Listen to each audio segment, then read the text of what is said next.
मेरे पिताजी सुबह 9 बजे के समय जब हम दुकान खोलते हैं, उस समय जहाँ पर फिलहाल मैं मौजूद हूँ, यही शटर के नीचे कम से कम 10 व्यक्ति खड़े थे और उन्होंने मेरे पिताजी के हाथ से चाबी छीनी और उसके बाद बोर्ड तोड़ने लगे और बदतमीजी करी और फिर हमें बेनामा दिखा के कहते हैं कि निकलो यहाँ से, बेनामा हमारे नाम है, दुकान हमारी है। चाहते हैं जब अब इतना तो दुकान खुल गई है, चल रहा है काम, बातें भी चल रही होंगी, आप क्या चाहते हम ये चाहते हैं कि हमारी, क्योंकि मेरी तो रोजी जा रही है, तो मेरी पूरी योगी सरकार से यही दरखास्त है कि मेरी पूरी से पूरी मदद की जाए। कर दिया तो कल सुबह मेरे हस्बैंड शॉप पर आए तो उनको पता था जब मैं उनसे घर जाती थी बात करने तो वो घर नहीं मिलते थे, फोन करती थी, फोन नहीं उठाते थे। हमने आपसे बात नहीं करनी, हमने आपसे बात, मैं आपके पैसे देना चाहती हूँ, क्यों नहीं बात करनी। जब वो आपने फोन किया, बातचीत की थाने में पुलिस प्रशासन से, कि उनको भाई ताले लगाने की तो कोई वो नहीं है, बैठकर बातचीत कर लेते हैं। फिर उन्होंने उनको फोन किया तो कहते हम लोग तो बाहर के आ गए हैं, तो अब कल आएंगे हम लोग, कल आपसे। तो ऐसा नहीं लगा कि भाई ये सारा काम जो था जबरन चल रहा था, जबरदस्ती आपसे दुकान की चाबी छीनी गई या कुछ हुआ, तो कोई तहरीर वगैरह कुछ बातें उनके द्वारा? कोई बात नहीं हुई, पहले कोई बात पर ये तो सहारनपुर के थाना कुतुब शहर में सूदखोरों ने दिखाई दबंगई, परचून की दुकान में डाले ताले। ये वही दुकान है अखिल प्रोविजन स्टोर, जिस दुकान पर कल की तारीख में ताले जड़ दिए गए थे। बताया जाता है कि इस जो पूरे प्रकरण में ये पूरा मामला इतना प्रख्यात हुआ कि दुकान पर ताले लगे, चाबी छीनी झपटी गई, मामला थाने तक पहुंच गया और पहुंचने के बाद ऐसा क्या माजरा पड़ गया कि लोगों की दुकानों में ताले पड़ गए, रोजगार के लाले पड़ गए। सीधे परिवार से बात करते हैं, दुकानदारों से बात करते हैं। मैडम, क्या नाम है आपका? मेरा नाम सरला पहुजा। सरला जी, क्या पूरा मामला है, क्यों आपकी दुकान पर ताले जड़ दिए गए कल?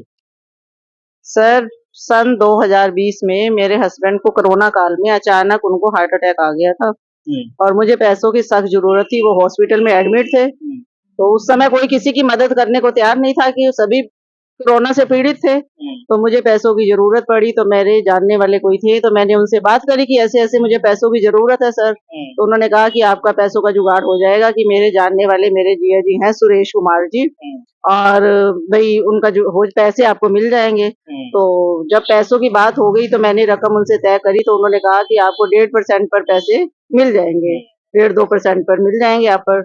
उन्होंने फिर कहा कि आपको बदले में कुछ गिरवी भी रखना पड़ेगा। तो हमने उनको, क्योंकि मजबूरी में तो इंसान मरता हुआ क्या नहीं करता, क्या ना करता, तो मैंने अपने जो दुकान के पेपर थे, मैं अकेली थी जैसे, तो मैंने अपनी दुकान के जो पेपर थे उनको मतलब कि उनके पास रख दिए और उन्होंने उसकी जो वो थी, मतलब कि ओरिजिनल डॉक्यूमेंट आपने रखे? डॉक्यूमेंट्स मैंने उनको दे दिए और उन्होंने उसकी जो थी अपने नाम, कीर्ति के नाम बेनामा करा लिया। अब चलो, ये उनसे बात हुई थी, 13 लाख रुपए लगभग मेरे थे, तो मैंने उनके देने थे उनके, क्योंकि फिर दोबारा ये थोड़े टाइम बाद ये फिर दोबारा 13 लाख रुपए एक मुश्त लिए थे या सिंगल? नहीं, थोड़े थोड़े करके लिए और बीच में इंटरेस्ट भी वो जोड़ते चले गए, तो इंटरेस्ट पे इंटरेस्ट हो गया। तो फिर थोड़ा टाइम बाद, कोरोना काल बाद, मेरे हस्बैंड को डेंगू भी आ गया, फिर बीमार हो गए, फिर हॉस्पिटल पहुंचाया इनको, फिर भी मेरे बहुत पैसे लगे। तो इस परेशानी में मेरे बताओ बहुत पैसे खर्च हो गए और मैं उनको थोड़े टाइम के बाद, जैसे 1-2 साल तक तो मैं उनको इंटरेस्ट देती रही, तो उसके बाद, और वो दुकान से मेरी राशन भी ले जाते थे, और उसके बाद थोड़े टाइम के बाद मेरा इंटरेस्ट देना मतलब कि थोड़ा बंद हो गया और उन्होंने मेरे को कहा कि मेरे पैसे दिए जाएं।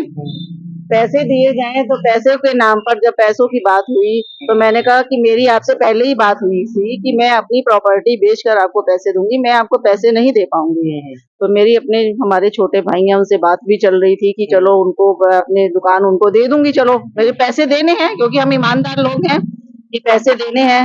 अब मुझे ये नहीं पता था जो सुरेश कुमार जी हैं वो ऐसे ही ग्राहक ढूंढते हैं और लोगों से मतलब कि अपने नाम प्रॉपर्टी कराते हैं, और फिर अगर वो कोई सूद ब्याज नहीं दे पाता तो उनसे, उनका काम ही यही है।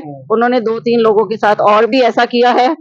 अब मजबूरी में कोई कुछ कर नहीं पाता, तो इस तरह से ये मामला हुआ। तो थोड़े टाइम बाद अभी हमारी अपने भाई से बात चल ही रही थी, तो उन्होंने जो हमारी दुकान का हमारा बेनामा था वो किसी और के नाम, गुज्जर के नाम कर दिया। तो कल सुबह मेरे हस्बैंड शॉप पर आए तो उनको पता था जब मैं उनसे घर जाती थी बात करने तो वो घर नहीं मिलते थे, फोन करती थी, फोन नहीं उठाते थे। हमने आपसे बात नहीं करनी, हमने आपसे बात, मैं आपके पैसे देना चाहती हूँ, क्यों नहीं बात करनी। नहीं, हम आपका सूद 1 रुपया भी सूद, ऐसे करके वो कहने लगे आपके 26 लाख रुपए हो चुके हैं। 26 लाख तेरा की। हाँ, 13 से 26 लाख रुपए। चलो चलो 26 हो गए, कोई बात नहीं, 26 हो चुके हैं, लेकिन बैठ के बातचीत तो करो। लेकिन उन्होंने मना कर दिया कि हम आपसे बातचीत नहीं करते। घर जाने, उनका घर जो है ये रेलवे मैदा मिल रेलवे क्रॉसिंग के पास रामचंद्रपुरी कॉलोनी है, चलो उसमें। जहाँ भी होगा। हाँ हाँ, वहाँ उनका घर है, तो वहाँ वो रहते हैं। तो मैं उनके घर भी गई, उनके घर पर भी गई, तो उन्होंने मिलने से हमें मना कर दिया। फिर मैं घर आ गई, हम चुपचाप बैठ गए। लेकिन फिलहाल फिर भी मेरे को टेंशन थी कि मैंने उनके पैसे देने हैं, तो मेरी बातचीत चल रही थी। बातचीत चलते चलते उन्होंने, उनके मन में लालच आया, तो उन्होंने किसी और गुज्जर पार्टी के नाम हमारा बेनामा कर दिया।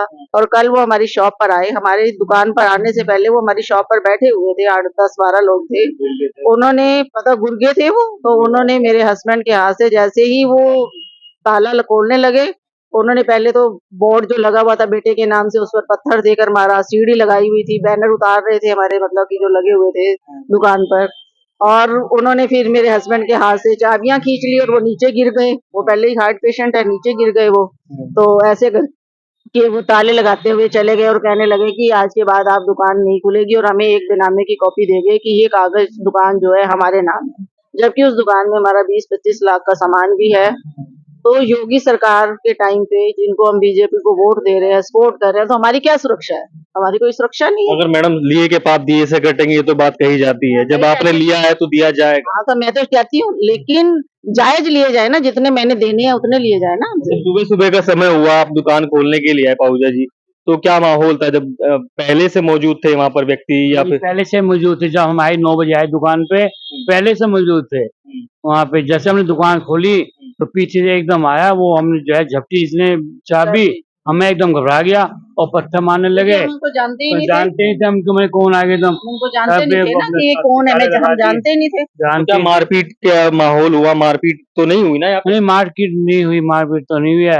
लेकिन वो जो बदतमीजी तो बहुत बदतमीजी कर रहे करने थे, ये हमारी दुकान है, ये हमारी दुकान है, देखो ये बेनामा है। मैंने कहा मैं तो आपको जानती नहीं, ये हमारे नाम बेनामा है। प्रशासन से तो मदद ले ली होगी, फिर आप लोगों ने गए होंगे थाने कचहरी? हाँ जी, हाँ जी, थाना कचहरी गए थे, प्रशासन से मदद। देखो अब आज आए जब वो आपने फोन किया, बातचीत की थाने में पुलिस प्रशासन से? कि उनको भाई ताले लगाने की तो कोई वो नहीं है, बैठकर बातचीत कर लेते हैं। फिर उन्होंने उनको फोन किया तो कहते हम लोग तो बाहर के आ गए हैं, तो अब कल आएंगे हम लोग, कल आपसे। तो ऐसा नहीं लगा कि भाई ये सारा काम जो था जबरन चल रहा था, जबरदस्ती आपसे दुकान की चाबी छीनी गई या कुछ हुआ? तो कोई तहरीर वगैरह, कुछ बातें उनके द्वारा की? कोई बात नहीं हुई पहले, कोई बात ये तो नोटिस पहले दिया था। नहीं दी हमारी, जब नोटिस पहले दिया जाता है ना, नोटिस दिया ना, कोई अचानक है एकदम, अचानक है एकदम। उन्होंने हमें नोटिस नहीं दिया ना सर, कोई भी पहले नोटिस दिया जाता है अगर किसी के और के नाम। हाँ, तो नोटिस दिया जाता है पहले, तो उन्होंने हमें कोई नोटिस पीरियड, हमें नोटिस मिला ही नहीं कोई, तो हम उनसे अनजान थे। तो बताते तो होंगे ना भाई, हमारा पैसा दे दो, तो नोटिस ही तो हो गया। सुन के बाद लिखतम में पैसा गया था या मकतम में गया था? नहीं, पैसा तो कच्चों में था पैसा तो, बाकी जिससे हमने घर रखी थी उनके नाम सेफ्टी के लिए, विश्वास किया हुआ था हमें, तो हमें तो विश्वास पे पैसा था। तो अब क्या चाहते हैं? जब अब इतना तो दुकान खुल गई है, अब चल रहा है काम, बातें भी चल रही होंगी, आप क्या चाहते हैं? हम ये चाहते हैं कि हमारी, क्योंकि मेरी तो रोजी जा रही है, तो मेरी पूरी योगी सरकार से यही दरखास्त है कि मेरी पूरी से पूरी मदद की जाए, कम से कम में मेरा फैसला हो। मैं पैसा देना चाहती हूँ, मैं ये नहीं कहती कि मैं पैसा नहीं दूंगी, मैं कह कि कम से कम जितना मैंने पैसा लिया है उस पैसे में मेरा फैसला हो। मैं पैसा, अखिल, तुम्हारा नाम अखिल है? जी तुम भी वहीं पे थे? जी, मैं यहीं पे मौजूद था भैया जब ये दुर्घटना हुई। मेरे पिताजी सुबह 9 बजे के समय जब हम दुकान खोलते हैं, उस समय जहाँ पर फिलहाल मैं मौजूद हूँ, यही शटर के नीचे कम से कम 10 व्यक्ति खड़े थे और उन्होंने मेरे पिताजी के हाथ से चाबी छीनी और उसके बाद बोर्ड तोड़ने लगे और बदतमीजी करी और फिर हमें बेनामा दिखा के कहते हैं कि निकलो यहाँ से, बेनामा हमारे नाम है, दुकान हमारी है। तो हमने कहा कैसे नाम है? नाम तो सुरेश जी के कर रखी थी, सुरेश जी के घरवाली के नाम कर रखी थी, आप कैसे दावा करते हो कि आपके नाम है? तो गलती इसमें सुरेश जी की है, जिन्होंने हमें बिना बताए उनके नाम कर दी और वो बिना बताए अचानक यहाँ पर आ गए। फिर बस जी हमने प्रशासन के पास गए, थाने में गए, वहां गुहार लगाई, मोदी सरकार है जी, हमारा वोट तो वहीं जाएगा जी और वहीं जाता है। तो जी हमारी तो यही दरख्वास्त है कि सख्त से सख्त कदम उठाया जाए ऐसे सूदखोरों के खिलाफ।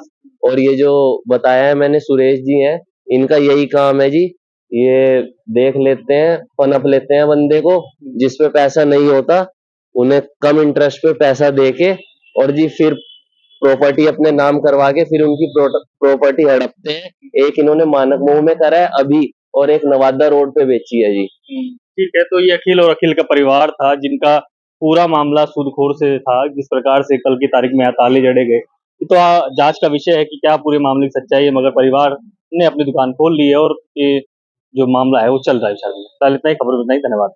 सुनेगा भारत पर और वीडियो देखने के लिए चैनल को सब्सक्राइब करें और बेल आइकॉन को दबाएं।